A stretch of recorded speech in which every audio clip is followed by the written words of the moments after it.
Pat on the back is a pat from the man. Better be branded, man. A pat from the pat is a pat on the brand. If it's enormous, flawless, gorgeous, don't be cautious, corners. Making a move, making a hustle. Yeah, I had to wake you up a bit because, I mean, we just had lunch.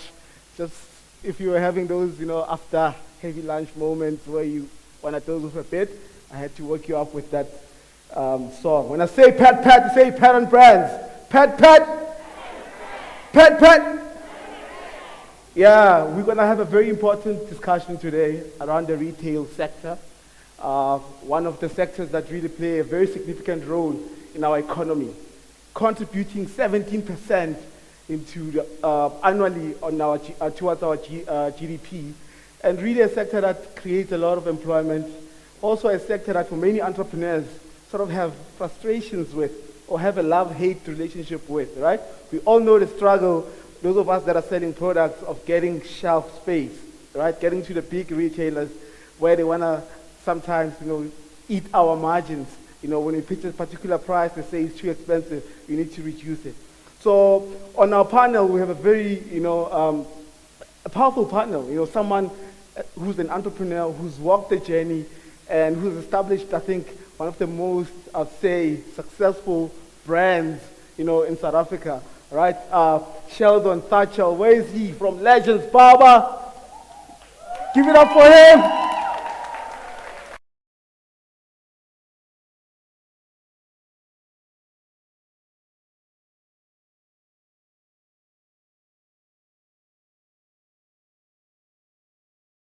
Yeah. All right, cool. Then we also have another, prominent figure when it comes to this sector concerned. This is Mr. Mkhwanazi, who's the CEO of the wholesale and retail SETA. He's going to be answering some of the difficult questions that we'll be asking today. Are you ready today? Let's give him a warm round of applause, please. You sit here. Mr. Mkhwanazi, so that you can have, a perfect picture. Show those empty. Okay, great. Gentlemen. Sorry about that. I want us to have a frank conversation.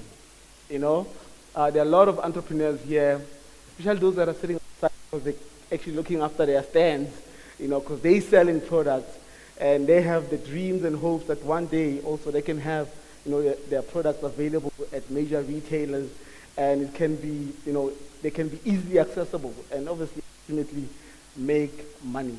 Sheldon, I'm going to start off with you. I mean, you went from working in a call center, to really, running the machine, or what I would call a legendary brand, that is Legends Barber. Tell us briefly, how it all started. For those that do not know, sometimes we assume that people know us, but they don't know the backstory. Now, think here of prominent figures, Mboweni once got a legendary, cheese cop, the late Tito Mboweni. Yes, just tell us briefly.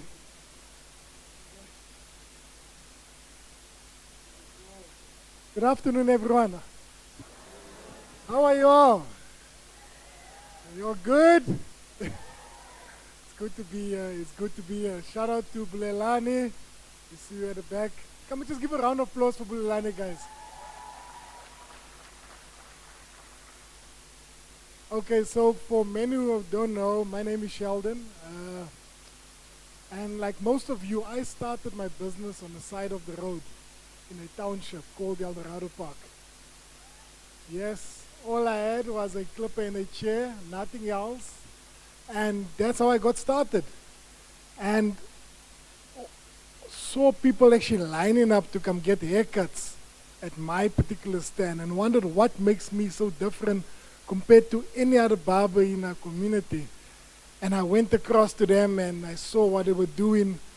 And I then realized that it was much more of a monetary transaction for them. So to catch your hair, done, next customer. And I then realized what's my unique selling proposition was building relationships. And I know as entrepreneurs, sometimes you don't want to hear those words, but a relationship the currency is much more than the money. And why I say so is that relationships that I've built, those customers came back week after week. And the simple thing which I done was I had a notebook and a pen. And after each and every cut, I would take note of the person that I'm cutting, write down their names and the conversation that we had. And next time that person comes into my chair, guess what? I'll take out my notebook and I'll make reference to that notebook. And that was my way of building a relationship with these people, because I understand that it's a long-term thing instead of a short-term. And that's in simple how my business got started out, on the side of a road like anyone else, with no funding, no money from any government institution. And till today, if you look at how Legends has built to over 70 stores in 5 countries, it started all from a stoop.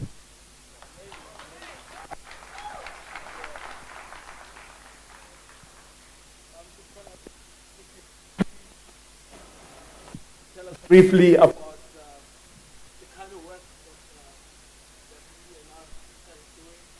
And of course, as a CEO, what is that one thing that the colleagues don't know about you? No.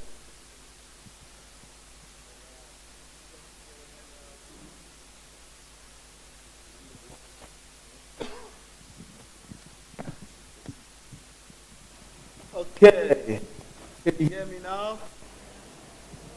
Okay, great. Yeah, so Mr. Mkhwanazi, my question. Oh no, it's sabotage. Let me try. Okay, great. Yeah, so my question for you, just as a way of introduction, what is the one thing that your colleagues at the office do not know about you? And secondly, what kind of work does the W&R SETA does for the benefit of entrepreneurs? Good afternoon, guys. You almost said good afternoon, colleagues. You see? Yes. It's great to be here. One thing that my colleagues don't know about me is that I dance. I used to do a ballroom dance. Okay. That's one thing. Interesting. And I'm sure my marketing guys would now know and tell the story at the office. Oh, yeah, that yes, I used to dance and I was a champion in my KZN area in terms of competitions. Wow, amazing. Yeah, so that's one thing. Awesome stuff. Yeah, clap it up for that. You know, W&R SETA's work really is about skilling. Okay. Okay. So, and I think, and I usually don't want to have this long conversation about what skilling is, and because a lot of people mix it, they use it interchangeably between education and knowledge and skills. So, SETAs don't deal with education and knowledge. We deal with skilling. And skilling means generally you spend time doing the work. You learn by doing. Okay. So this is what a SETA is all about. So that's what we create. We create opportunities for those that are in the employment to be upskilled, multi-skilled, and be better, so that the organizations can become better and become much more productive. And that's very important for entrepreneurs to understand that, because it's important for you that as you grow your business, you constantly skill yourself. Okay.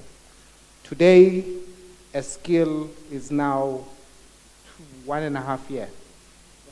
So what you learn becomes irrelevant within a 1.5 years. So it means you must constantly skill yourself. Okay. It's a skill to look after people and pay attention. Okay, I'm just giving an example. It's a skill when people come into your work to your workspace, to pay attention, look after them, write it down, and ensuring that you remember them when they come back again. So that's generally the work that we do. Okay? Amazing. But we also look after young people that really do not have opportunities, that want to be skilled. Okay? Working with employers out there to give them an opportunity through a workplace experience or through a learnership, through an apprenticeship program. Those are the things that we also do. But we also look after those that are in the SMME space, and we club them into 4 categories. We look after for entrepreneurs, you know, a person that has got an idea, that wants to start business, and we then do some programs there to assist them in terms of the training. Then we look after SMMEs that already exist, are registered, they comply with a whole range of other things, and we then assist them with the skills that they require, and we're not prescriptive. You tell us what you're looking for. Okay, I'm looking for customer service, I'm not very good at it. I'm looking at digital skills, we'll train you on that. Then we then focus on those that are not formal, that are not in the formal sector. So we've got our beneficiaries outside. If you go outside, they are selling a juice. So they started as informal. They were informal traders. So we put them through a program, and in that program, they are now selling their juices to Spar and other retailers in Soweto. Sure, amazing. Can you clap it up for that? And then we don't look after what we call cooperatives, NPOs, and CPOs, whatever, we call them community-based organizations. Yeah. So we also assist them with the skills that they require. Just one story to share. Sure. We have enough time. Yes. We took one, we had a program in Kenya. So I visited Kenya in 2022. And then when I was walking around Kenya, I realized that the informal trading environment was thriving. Thriving. And I came back and my team listened to me. And I said, we have to take some few of our informal traders that we've trained over a period of time and just go and take them to immerse them into that environment. So it was 5 days. We took 100 of them at different points. And then we took them there, and we were waking them up at 3:30 in the morning. Sure. Because the informal traders, they wake up at 3:30 in the morning. So it wasn't a holiday? No. So they were waking up at 3:30 in the morning, see how the process works, how they borrow money and pay it back in the evening, how they were using the spaza system in terms of payments, how they were coexisting with Somalis. Okay? I'm not promoting anything. I'm just saying how they were coexisting and working together with the people that are not from that particular country. Sure. How they ran their businesses. So we did that for 5 days. So this lady, then thereafter, they needed to come back. They had a mentor, and they needed to say exactly what they're going to do when they come back to South Africa. So we gave them a little bit. We were supposed to give them a stipend, but we didn't give it to them. We said we'll give you a stipend at the end. But they need to say what they were going to do with this stipend. So a whole range of them came with different programs. But this particular one, learn how to write a business plan, learn to do a whole range of things. So she now has received 16 million rands from First Rand Empowerment Fund. Wow. Sure. So Yeah, that's it. that's amazing. Thank you so much for sharing those stories. I mean, Sheldon, you say 70 stores, over 70 stores in 5 countries, you know. It mustn't have been easy for you to, to even open the first store in a premium location. I mean, for many entrepreneurs here, I mean, they're struggling to get their products into retail, or they're struggling to even open up their own retail. So how did you circumvent number one, what challenges did you face in opening up your own retail establishment? And two, you also have products that are in other major retailers. How did you get those listed? Okay, thank you very much. Okay, so I think there's a Bible verse that says, do not despise the day of small beginnings. So the story that I shared with you was the small beginnings. And I left my work, I left my corporate job in 2014. And when I left my work, I told my manager that I'm leaving this job to become a barber. And he laughed at me because nobody actually makes a career out of cutting hair. And he says, whenever you need your job back, please do come back. And I never looked back from there. I mean, I used my savings, which was about 30,000 back then, the money that I got from my retirement fund, and I plowed it into my business. So when you're starting out your business, you are not going to see the fruit immediately. And that is how it works. You have to be able to, you're going to plow the seed and you're going to start watering it each and every day.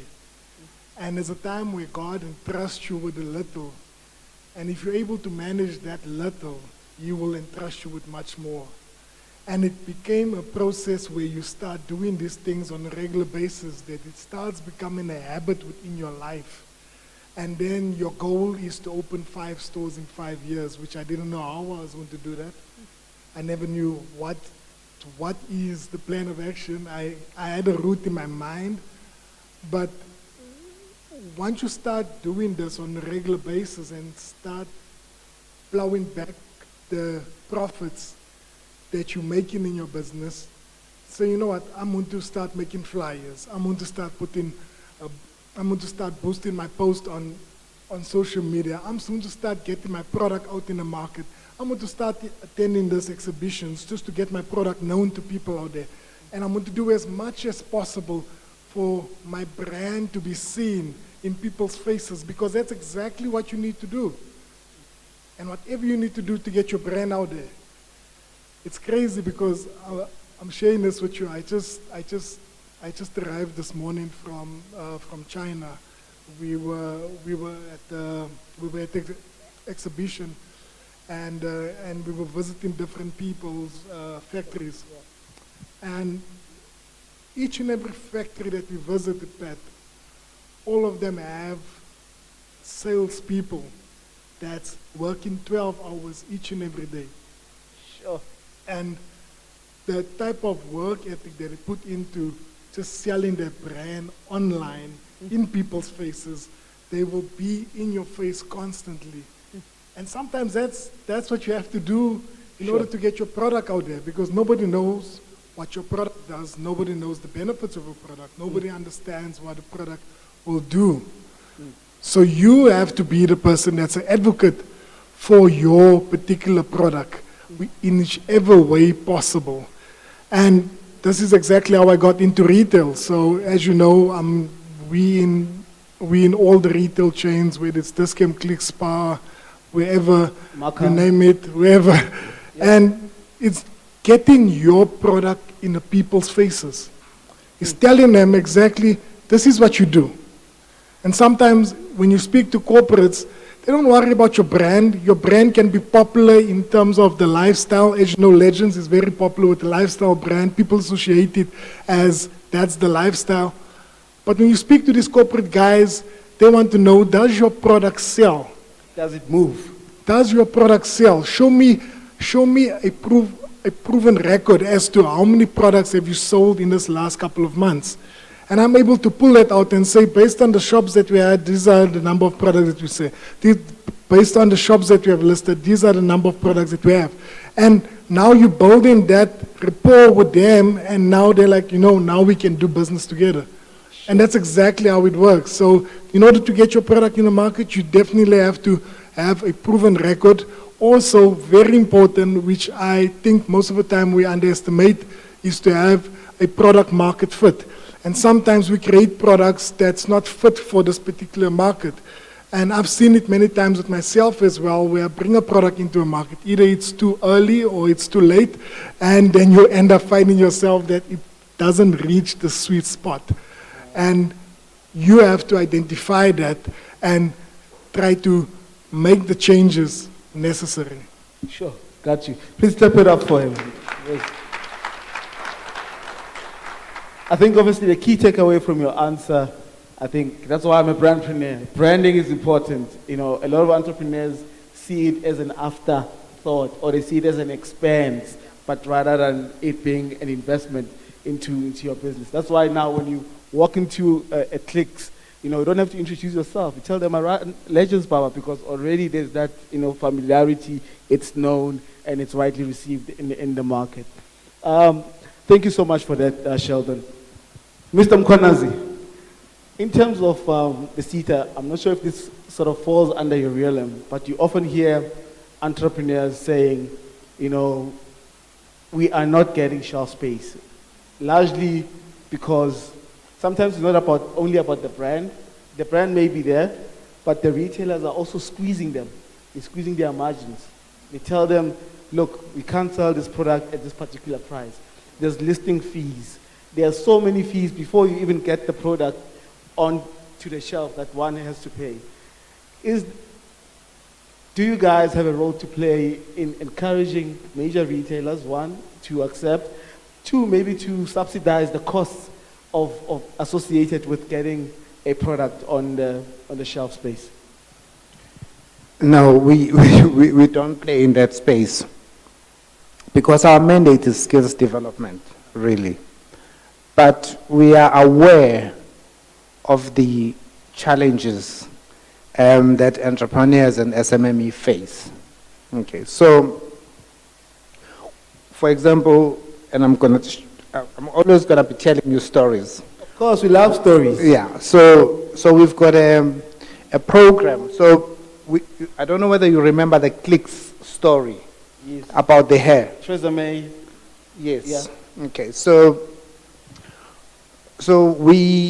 that story came up and it became a big story, and then I spoke to Clicks, and I said to Clicks, what can we do in order for us to change the narrative and things that are happening?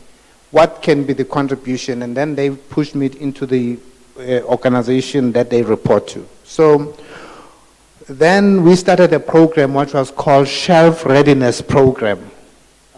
Okay. So it's not going to, it's not us that are going to take those entrepreneurs to the shelf. Got you. But it's for us to then assist entrepreneurs in that particular program so that they are shelf ready. Okay. So, and one of the things that we learned very quickly is the fact that, you know, I don't know whether you know GS1. Yes. Okay. So, one of the things that we then learned in that particular program, we then realized that we have to work with other partners that are going to train. We can only do this much. We can then work with others that are going to assist entrepreneurs to understand what are some of the hindrances for them to enter into the market. Because we might have a good product, but people want to know where that product comes from so that they can trace it back, especially with food.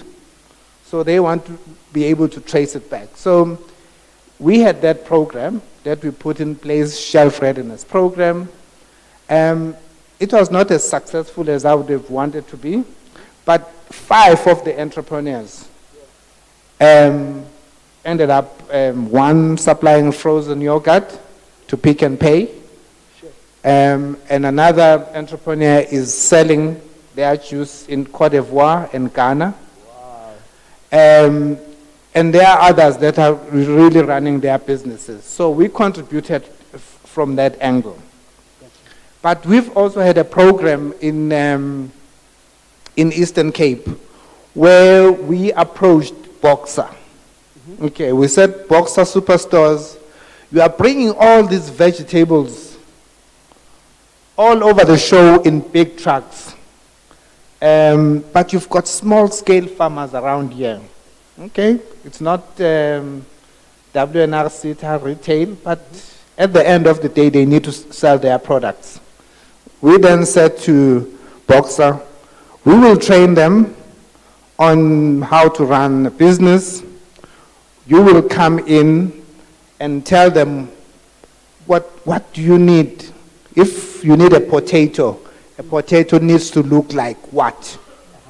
Okay, in order for it to be in the stores. So we are very ambitious, 300, but only 100 currently are supplying Boxer stores in the Eastern Cape. Wow, that's amazing.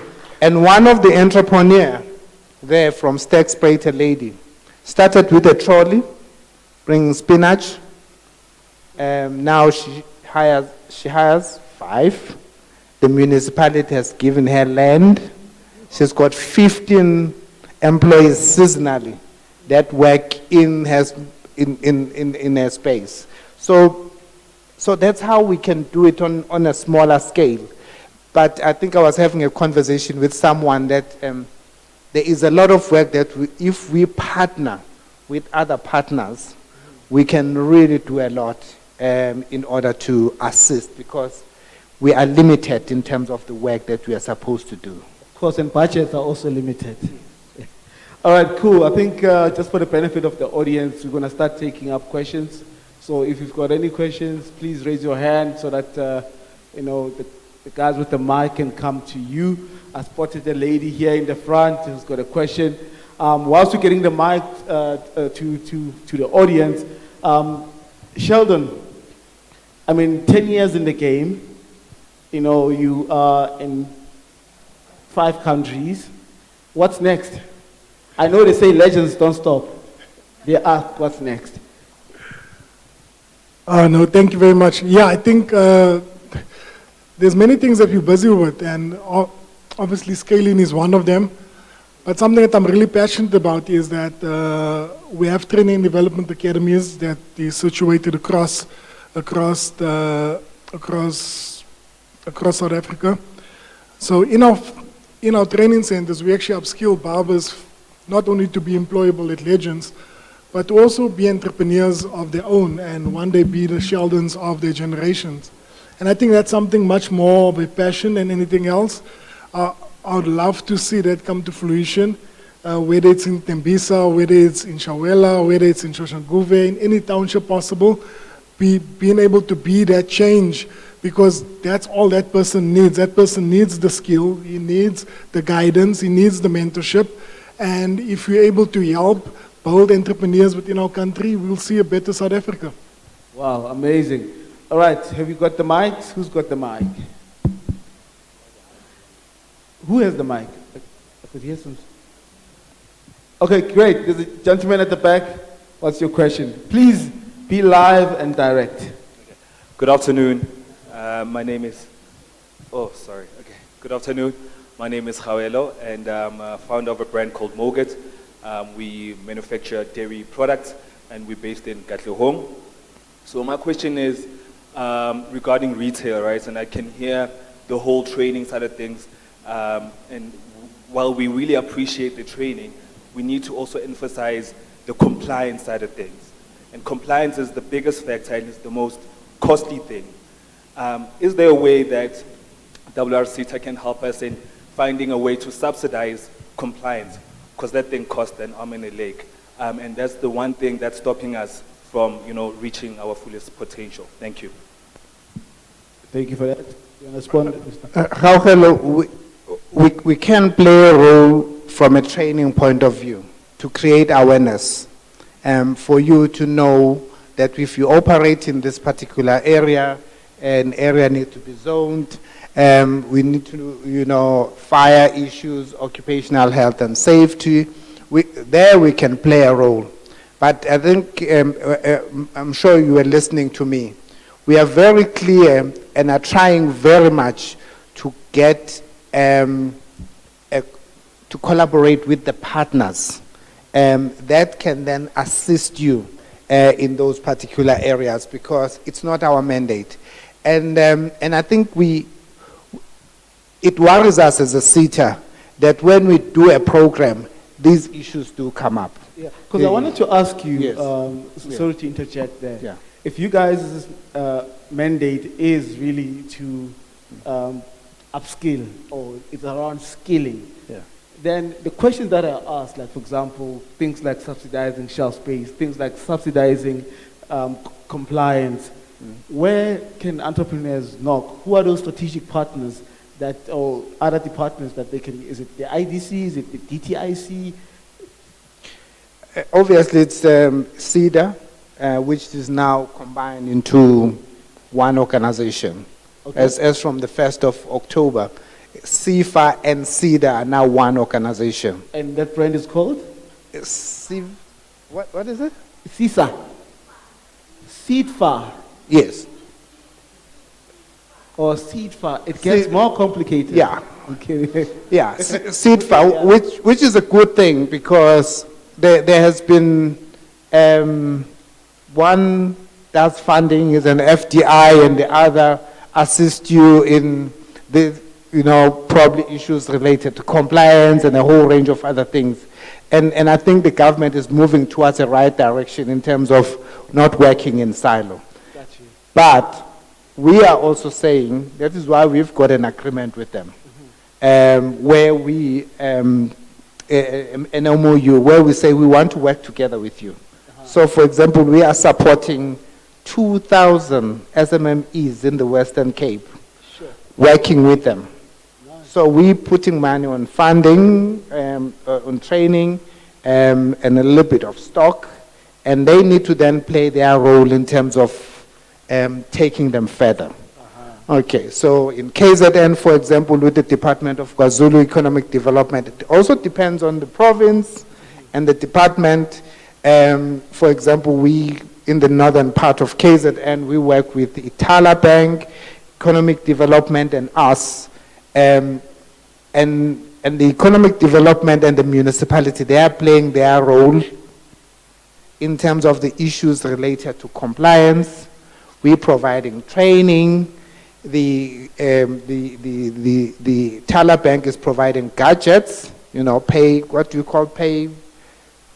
Pay points, yeah. Systems, and the government is providing wholesaling, so they're buying through this point of sale system that they have, and they get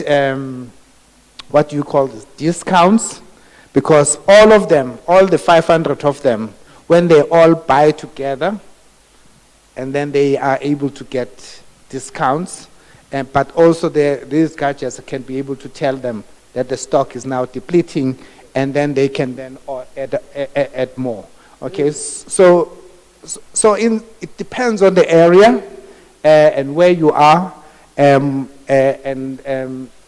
each province differs, operates differently. But our view is that we need to work with those institutions, whether it's the Department of Economic Development, municipality, and whoever, so that our training does become impactful. Awesome stuff. Any other question, lady on the left side? Oh, right side of it. Oh, I'm told that you're only taking 3 questions. So we already have one question this side, the next question will be this side. Why are you looking at me like that? Okay, we'll take the lady in blue in the front. Okay, please be quick, live and direct. Okay, good afternoon everyone. My name is Mahlangu and I'm the founder of Intombi. We are a hair care brand and we cater specifically for women with Afro-textured hair. So we are exhibiting outside, so I invite all of you to come have a look. One of the questions that I had was for Sheldon, right? From your humble beginnings, like how you started off small and now you've managed to grow your brand in the way that you have. What are some of the hiccups that you encountered when you were going into retail that you didn't know, like practically, as you're addressing us as entrepreneurs, what's the one thing that you could give us as advice to say, if you're looking to go down that path, what do we need to think about and what do we need to consider? Okay. It's a good question. Know your margins. Know your margins, because I think one of the main things that as entrepreneurs we are not in tune to the detail of what's currently happening. It's so important that when you approach these guys, that you already know what you're going to give and take, because it's a transaction. And if you're able to do this by learning from who has gone through it, that will give you a benchmark. You understand? So for example, if you're taking your products to retail right now and you know of somebody that done that process already, go sit with that person and go find out exactly what are the practical things that they look for in retail. What are the things that they need me to be shelf ready, to say the least? You understand? Is there things that I have to be on the lookout for in terms of compliance? Is my barcode according to the standard that retail needs? You ask all of these relevant questions so that when you do approach retail, that you're ready and you know what you're talking about. You understand? And when they ask you, are you able to do 1, 2, 3, you can definitely say, yes, I can, because based on my research, I can do 1, 2, 3. So I think that's really important, because it's really tough to get into retail. And many people think retail is an easy thing to get into, but you know, as they can list you and they can delist you.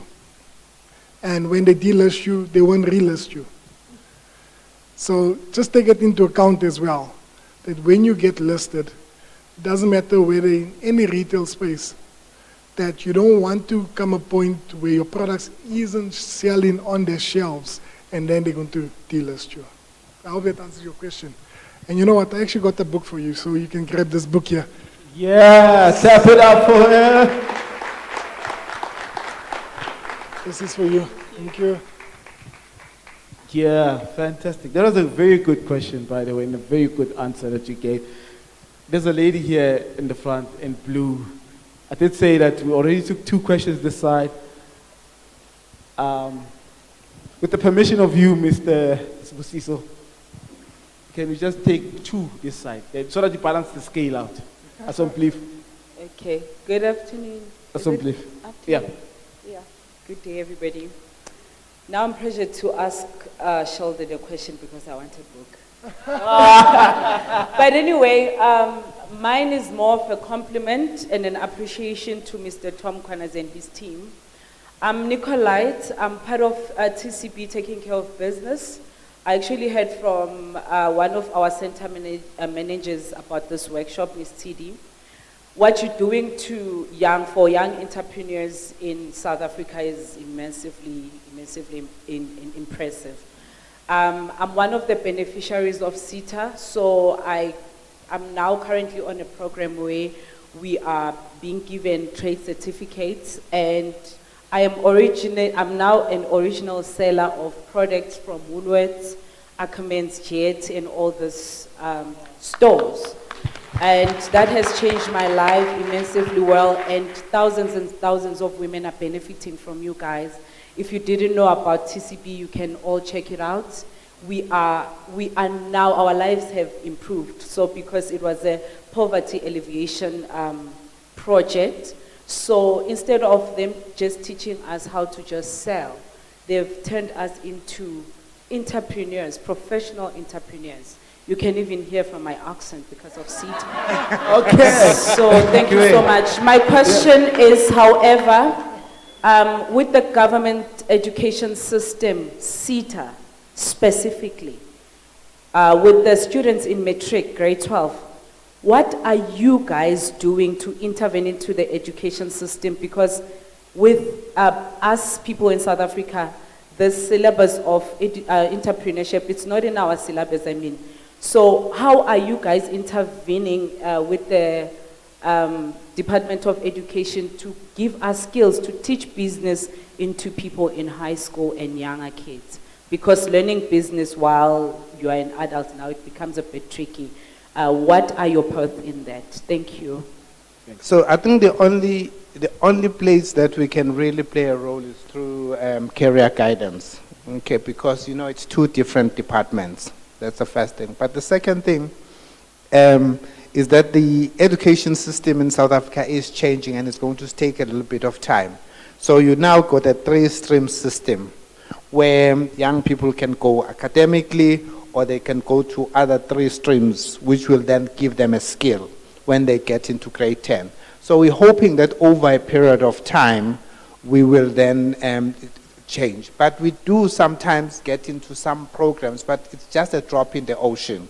So we would like all of our young people to really be in that particular space where they learn entrepreneurship and all those things. Because even those that we have got college degrees and diplomas, still no skill. And that's the reality of our country, and that is why we've got so many graduates that are coming out of colleges and universities that do not have a skill. Sure, great response. One last question. Gentleman in the red. Oh, everybody gets a book. Okay. Gentleman in an orange shirt. Please be live and direct. I did say we took 2 questions this side, 2 questions this side. Say Vala Manch. Thank you very much for the opportunity. Mr. Mkhwanazi, I'd like to first extend the gratitude because I actually have a project management certificate from your SETA. How much did you pay these influencers? Okay, so basically my question would be based on the skills because I see we have product people, but no one is actually addressing the skills issue. So, as the SETA, how do people access the programs that you have? And as for, because you said you develop people who are already in the workplace. And myself, I was fortunate because with the learnership is something I came across. You know your network, like being in places like this, knowing people, this is where you get information. So for people who do not have such networks, for people who do not have such platforms, and knowing that most of the SETAs are not loud, they're not out there on your social media platforms, how does one know about what SETAs do?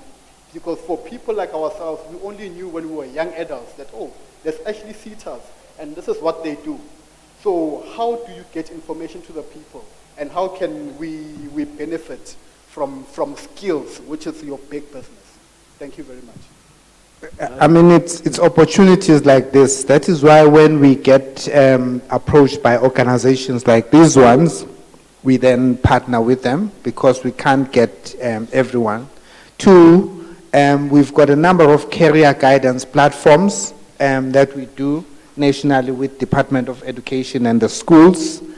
And the third issue, we use social media as an organization. So if you're looking for, and we'd like you guys that have been in the programs to firstly tag us, and then also share information and become ambassadors of the program. So don't keep the information that you have and you've benefited on only to yourself. So we rely on you, we rely on everyone that can share the information because we can't get to everyone else. But those are and then we also have got a, what do you call this thing, obviously a website within the organization. But we are on LinkedIn, we are on Twitter, we are on Facebook, everywhere. Please go there, WNR SETA, tag us, share the information and pay it forward.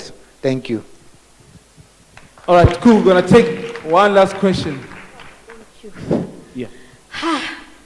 Please be live and direct. Thank you for the opportunity, Program Director. This one is directed to Mkhwanazi. My name is Rakadi C.A.T. from Khutotaro Skills and Business Development Agency.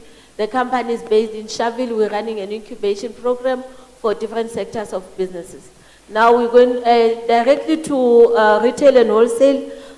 Firstly, I would like to applaud what WNR-SETA is doing in our region. In December, we facilitated training for the informal traders, 100 of them. They got 3,500 startup financial capital from WNR-SETA, and they're doing well so far.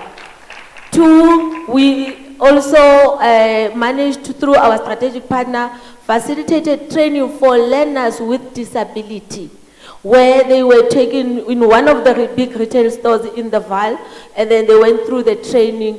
WNR-SETA funded the program, and they even got the stipend of 3.5 for the whole 12 months. Thank you for that, WNR-SETA.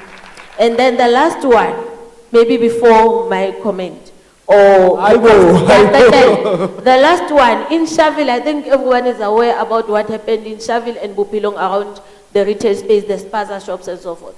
At the moment, as Khudotaro, we are sitting with database of 350 SMMEs that we facilitated through SEFA to give them the grant of 10,500 each through the spaza shop support program. But the biggest challenge, training, skills development is very key. We need to now see how can we collaborate with you to make sure that we close the skills gap where customer care and other related trainings are concerned. So my question before I sit, how do we collaborate? Thank you. Thank you. We've got opportunities that we open. So as a provider, I think what you need to do, we've got an office in Parktown, which is looking after your area. Secondly, you need to subscribe with us so that you can be able to see the opportunities that are available. Thirdly, we do open windows for partnerships where we open a window. But if you are bringing something, you're not coming cap in hand, we do accept some applications that are coming through, and we will then look at them. Please step it up for that.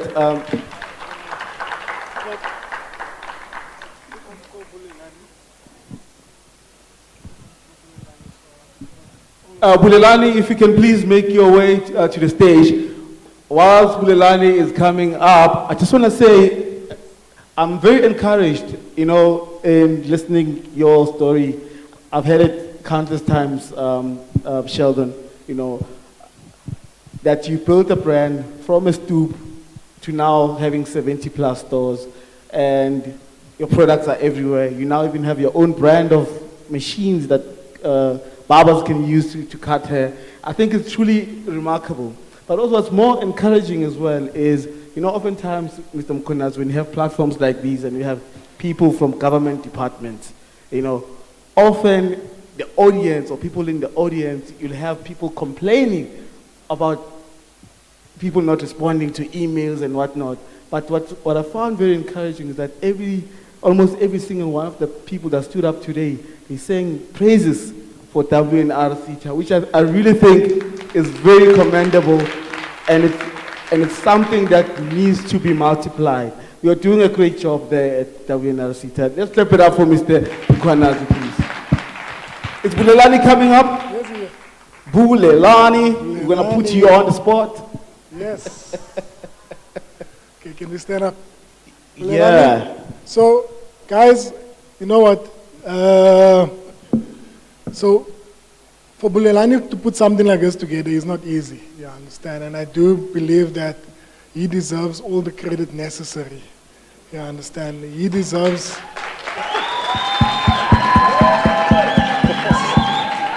You're going to make him cry. So, all the praise that you can shower him with, any support that you can give him, I mean, like, he does it out of his heart. And not many people actually reach out to the township and say, this is what I'm going to do for my township. So we have to be able to celebrate human beings like this, that actually elevate places like Tembisa and puts it on a map and say, I want to make a difference within my community. So can us all just stand up and just give him a round of applause? Thank you so much.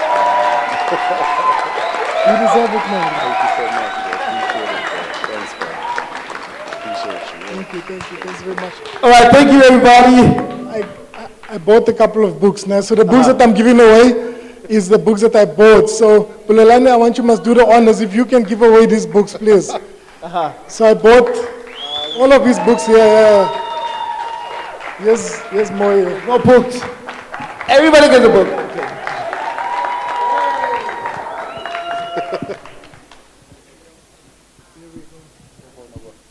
You see why he's legends. All right, thank you so much, everybody. Thank you to my panelists.